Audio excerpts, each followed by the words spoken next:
in 4 days' time, I'm going to be getting on a flight and I'm going to be bikepacking Iceland. So I'm going to be loosely following the ring road, and it's heading into winter there. So as you can see right now, the video is going to be me showing you the kit that I'm taking. Starting off with the most important, we have the Sonda Camino Aluminium. So this has been provided for me as a demo bike from Alpkit. So thank you very much to them. They've also provided me with all the bags. So the frame bags, the fork bags, the bag at the front, the handlebar bag, and yeah, and the two back pannier bags. So that is very kind of them. And then we also have the bike lights, who are also a paid sponsor of the trip from Raveman. Um, Very cool bike lights, front and rear. They also have a GPS tracker on the bike, but I'm not going to tell you where that is. Why would I tell you where that is?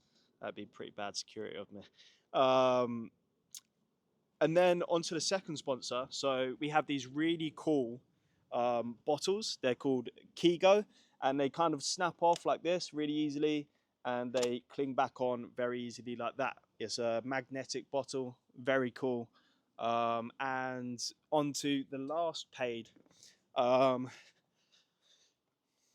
onto the last paid partner of the trip, we have the very cool Von Tet helmet. I really enjoy this helmet. It's a blow up helmet, so you can actually take this down and like push it down because it's inflatable. Very cool. I think it looks pretty trendy as well. I kind of look like the Predator, but in a cool way. Do you know what I mean? Not a predator. Let's not get that confused. So over on the far side, we have the clothes, and a couple of the jackets have been very kindly provided by Outkit. So we've got the down jacket, we've got the waterproof jacket, also the beanie has been provided by Outkit. I then have some gaiters. So what they do is they attach to your leg and go over your shoes, so it stops water from getting into your shoes, which is good because I actually ended up with trench foot on one of my first days of the UK to Australia tour. So I definitely want to avoid that again. I then have some cycling bibs there, a couple of pairs of socks, some gloves, boxers, a couple of trouser thermals, a couple of long sleeve t-shirt thermals, and a snood, like a very warm snood, and then I have a thin layer snood. So the thin layer snood I'm probably going to wear when I'm cycling, and a thick one for overnight time sitting out, hopefully catching the northern lights. I then have some waterproof overlayers. You can see where I'm going with this. Iceland is currently forecasted, I'll put here, to rain for the next 10 days. So I'm getting very prepared for a very rainy month on the road in Iceland. And lastly, we have what I bought in Nepal. So these are actually, I bought these, they're knockoff North Face fleece trousers, but they're incredible. Elliot would know. Elliot has a pair himself. We both, like, after getting on the flight, so we have to get rid of loads of weight. So those stayed with us, and because we got on a flight from Kathmandu to Vietnam, and we were like, "There's no way we're throwing those out." They're really good. Was reliable at minus 25 degrees on the top of the Annapurna circuit, so I trust them to do the job in Iceland, which the lows should get by the end of when I'm there. It should get pretty cold. It should start heading towards freezing, but we should be okay. I think we'll be okay. I think I am adding a couple of long sleeve t-shirts and maybe a short sleeve t-shirt. I'm also wearing these, so basically these have zips here, and I can put them into long trousers. So I'm going to be wearing these as well. So there is a couple of bits missing from there. I do have a spreadsheet. If you want to go check out that spreadsheet, I'll put it in the link in the description.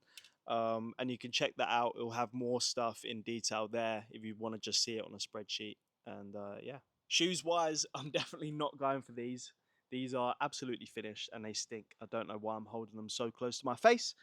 But we move on to the sleeping system. The sleeping system is all provided by Vango. So, and this is some really, really good stuff, guys. Like, really lightweight. The sleeping bag, I think, is 1.1 kilograms, which is on the heavier side, but I'm going to need that for the weather that I'm going into. It should keep me very warm up to -4. I think that's the end of the comfort limit. And then we have this is an incredible piece of kit. So this is a 600 gram tent. I do still need to go and pitch this up. I might go and sort that out later and just test that I can get this pitched up, pitch it up well, practice, stuff like that. But yeah, 600-gram tent. It actually, you blow it up. It's called the Van Gogh Hydrogen Air Tent. It is very costly. So I'm very thankful that they've provided me with this. Very cool. And we also have the sleeping mat. I'm not going to get up and show you the sleeping mat. It's a sleeping mat. It is a very good sleeping mat. It has, I think it's a 3-season sleeping mat. It's the Van Gogh Aero Platinum XL sleeping mat, I think. So I'm looking forward to also be using that. Then we just have the cooking system here. Well, pretty much all I can take of it. Of course, I need a gas canister, but you can't take those on a plane for obvious reasons, I hope, and a lighter as well. We then have toiletries, just really boring stuff over here. So toothbrush, nail clippers, toothpaste, and deodorant, and a bar of soap. And then we have the important stuff over here. Well, the semi-important stuff. I'm going to start off with the most important. The most important is the battery packs. You really need to have good battery packs if you're doing something like this. Obviously, it keeps your phone charged and stuff like that. So I have 3 Anker power banks. They normally keep me charged up for 3 to 4 days, and then I'll normally have to find an outlet to charge up, whether that be in like a pub, a cafe, anywhere. I'm hoping that maybe now I have a bit more followers, I can sneak my way into some hotels, but we'll see. We'll see how that goes. We then have a head torch here for camping. DJI Action Pro. This is a new camera, and of course the camera that I'm recording on there, which is the Sony ZV-1. Sorry.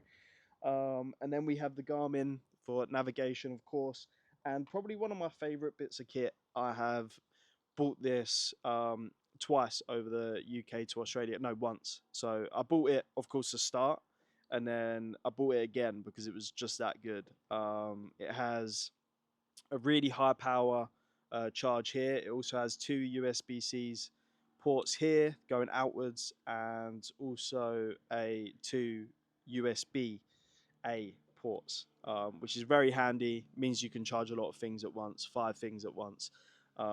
Very nice. Very good bit of kit. Right, and that is pretty much it for the kit that I'm taking. I do actually have more in here. I'm lying to you guys.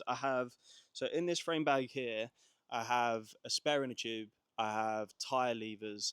I have zip ties and poo bags. And the last 2, you might be going, why the hell do you have zip ties and poo bags? And of course, I have puncture repair kits, stuff like that. But zip ties and poo bags, why do I have those?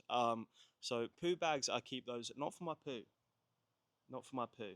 I keep those for after I've had dinner. Of course, you make a mess. You open a tin of sweet corn and stuff like that. So normally what I do is I have small carrier bags on me so that I'm not leaving a mess behind, and I'm also not just putting the mess into my bags because that's gross. It's just one of those things that you don't think of if you're like starting out bikepacking.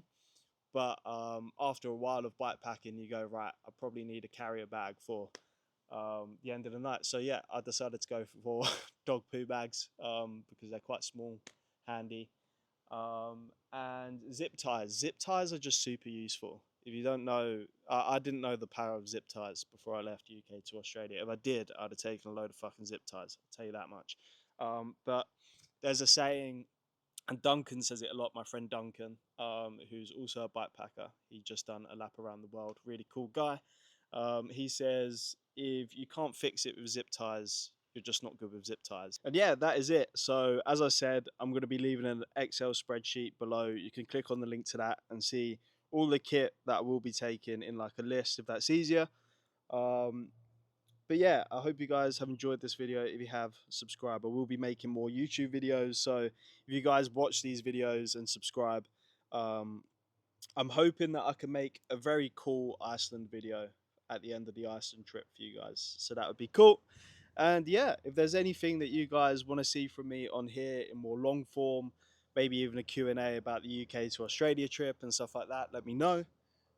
And yeah, peace out. See you in Iceland.